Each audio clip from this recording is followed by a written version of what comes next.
முடிந்தால் உதவி செய்யுங்கள்.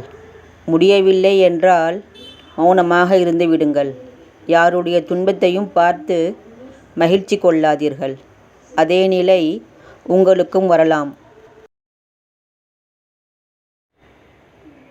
தாய்க்குப் பின் தாரம், ஆனால் தந்தைக்குப் பின் தந்தை மட்டுமே. யாராலும் அந்த இடத்தை நிரப்ப முடியாது. எதற்கு என் பின்னால் வருகிறாய் என்று என் நிழலை கேட்டேன். அது சிரித்துக்கொண்டே சொன்னது, என்னைத் தவிர யாரும் கடைசி வரை உன்னோடு வரப்போவதில்லை என்று.